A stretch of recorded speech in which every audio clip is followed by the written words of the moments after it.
Potential. Why do some people reach theirs and others don't? Potential. What a terrible thing to waste.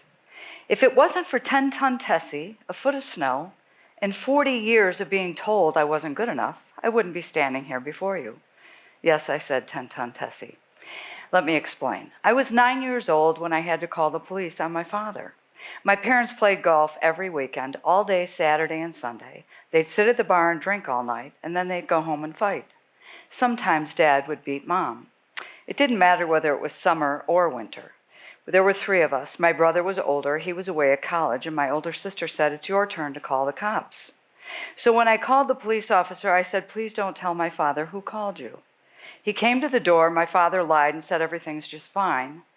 And then I heard him say, "Who called you?" And when I heard the cop say, "Cindy," it was time to run. I ran and hid in my brother's closet. I could hear my father walking through the house looking for me. He opened the closet door. I ran under his arm, through the house, out the garage back door. I was smart enough to grab a jacket, but I totally forgot shoes. It didn't matter. My feet were frozen and I couldn't feel them after about 5 minutes. I ran down the cliff, through the ballpark, downtown, where I figured he would go after he left our house. You see, we live in a small town about the size of Mayberry, 1 cop, 1 traffic light, about 30 miles south of Buffalo. And I was right, he was sitting there at the traffic light, drinking his coffee. I scared the crap out of him when I knocked on his passenger door window. I told him what a jerk he was for leaving my house and believing my father. You see, that night a voice was born inside me, a voice that followed me for 40 years. You're not good enough. You're not good enough to save your mother. You're not good enough to be believed. You're not good enough to matter. I didn't go home that night. I was too petrified. We called a friend's house, and they let me stay there. Figured my sister would save my mother. Let's fast forward to 8th grade. I got fat. The cute boys at the pool started calling me 10-ton Tessie. So I quickly found an aversion to swimming. It had been my babysitter while Mom and Dad played golf. My only other option was the golf course. So Dad bought me some lessons. The pro said I had potential. Oh, that word. It can either save you or haunt you. When I was 17, my mom and her friends took me to an LPGA Tour event. I saw this girl 1 year older than me playing professionally. She hit the ball so far, and it didn't even look like she was trying. My dream was born that day. The only issue, I wasn't good enough. There was no internet. It was a long time ago. So I wrote letters to Golf Digest magazine and Ben Hogan Golf Club Company because I read their magazine and I played their club. So I figured, just like Santa Claus, they would write back and tell me what colleges had women's golf teams. And believe it or not, about 3 months later, they did. So I wrote to the University of Miami, which if you were from Buffalo, that's where you'd want to go. And I asked them if I could be on their golf team. And they wrote back and said, "You're not good enough." So then I said, "Well, can I be a walk-on?" They said, "Sure, but you'll probably never play." I didn't visit the campus, and my parents didn't drop me off. A family friend did. But my father gave me 1 year to earn a scholarship or I'd have to come home because they couldn't afford it. 4 years later, I graduated the #1 player on the golf team, All-American, team captain, and we won back-to-back national team championships my junior and senior year. Potential unlocked, at least I thought so at the time. I qualified for the LPGA Tour, one of the hardest things in the world to do, and I played for 3 years. But here's the truth.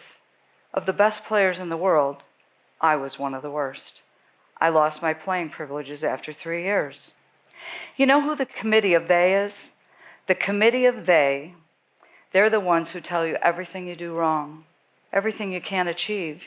You're too old. You're not smart enough. You're too fat. You can't do this. They're relentless. My husband, Alan, a PGA Tour champion, they went after him too. The committee is unbelievable. So about 24 years after I lost my card on the LPGA Tour, I learned there was a Legends Tour for former LPGA Tour players.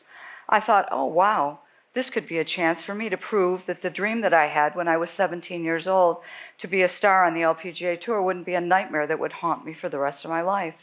I thought maybe I should pull my clubs out of the closet and see if I can really reach my potential. So I picked up the phone and I called and asked if I could play. Guess what they said? You're not good enough. You have to qualify. So I thought, should I do this or not?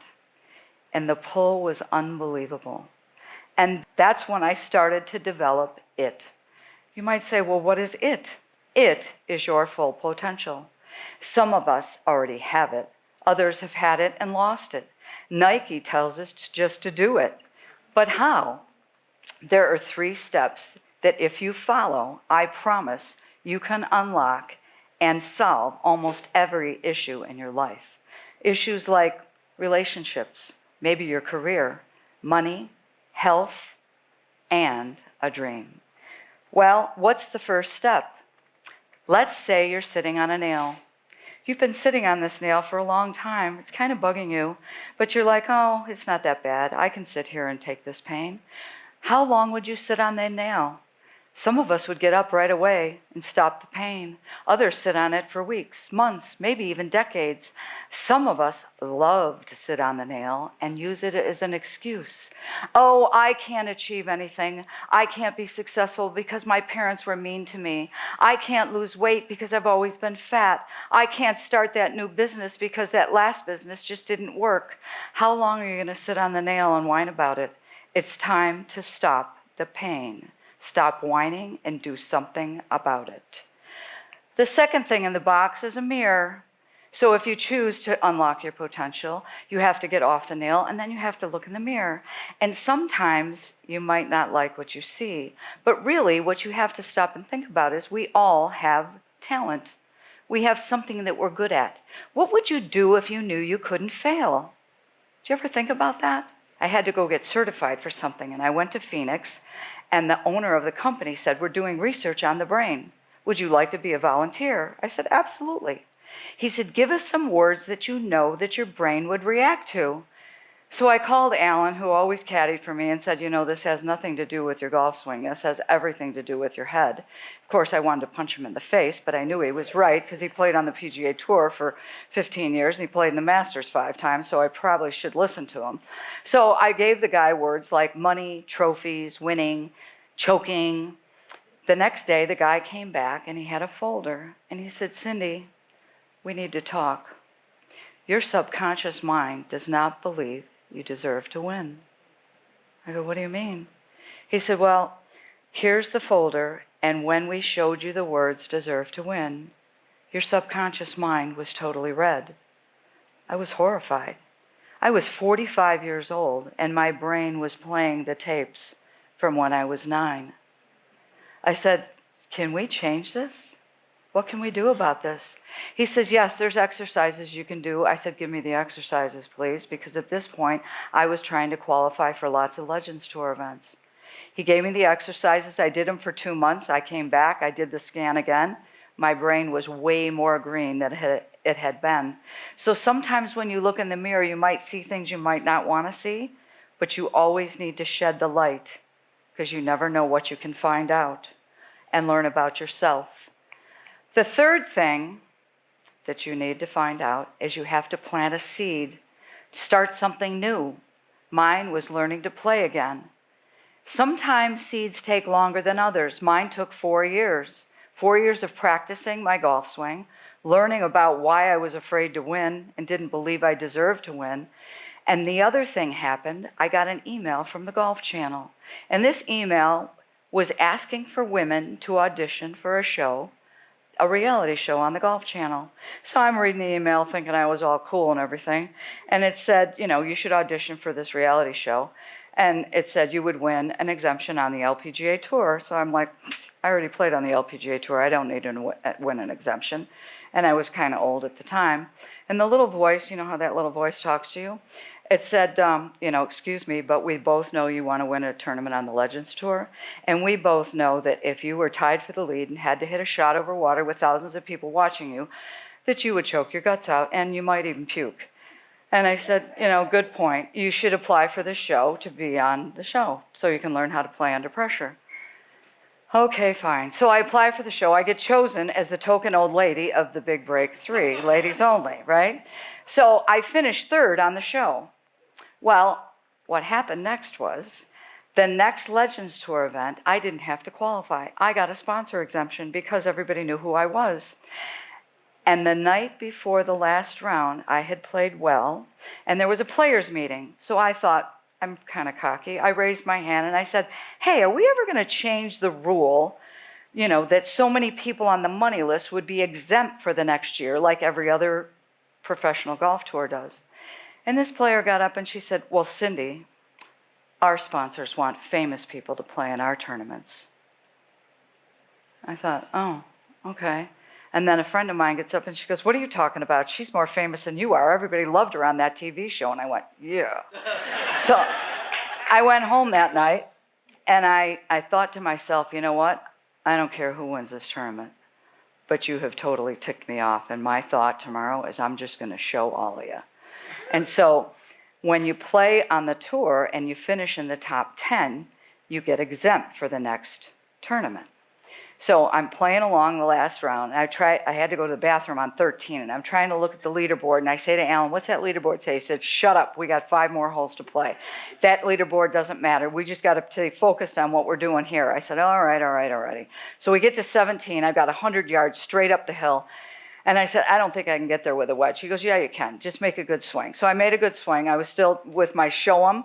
So again, you got to pursue or protect, and nobody can swing a golf club with clenched butt cheeks, because I've tried. So you absolutely cannot have clenched butt cheeks. So I'm really pursuing. I make a perfect swing on 17. I knock it right by the pin, but I'm like 3 yards short of the green. So I say to him, I think I should putt this. He goes, putt this? No, you've been chipping great all day. So I chip it in. I look at the leaderboard that's right in front of me. I'm tied for the lead. I start walking to 18T, and the voice comes back. I told you to apply for the show.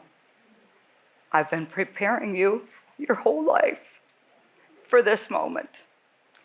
You are tied for the lead, having to hit a shot over water with thousands of people watching you.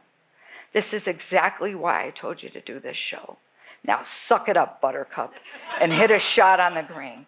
So it was a par 3, about 163 yards. I walked up to the tee and I said, it's not a 5-iron. I said, I hate my 5-iron. And Alan goes, it's a 5-iron. Just shut up and make a good swing. So I walked off, I lined it up, and I stood there, and I walked up, and I lined it up, and I took one more look, and then I made this big, huge swing, and I knocked it right on the green about 25 feet from the hole. And I 2-putted for par, and everybody went crazy because they knew I was tied for the lead. They knew my story because they had all watched me on TV for 12 weeks, right? And they all said, okay, stick around because you're tied for the lead. You're probably going to be in a playoff. And then my buddy birdie's 17, and she wins by 1. I'm like, oh. But what's the lesson? I defeated my demons. I proved to myself that the dream that I had when I was 17 years old wasn't going to be a dream, a nightmare that was going to haunt me for the rest of my life. I unlocked my potential. And I must tell you that it has been proven, time-tested, it works. So why am I here today? I'm here to tell you that you have potential. And I had the courage to take another shot. At 49 years old, I finished second on the money list that year on the Legends Tour, and I now sit in the LPGA Professionals Hall of Fame. So, yeah.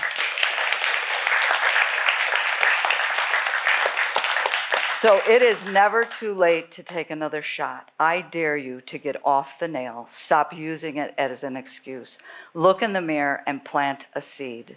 It's never too late to take another shot. Go unlock your potential. I dare you.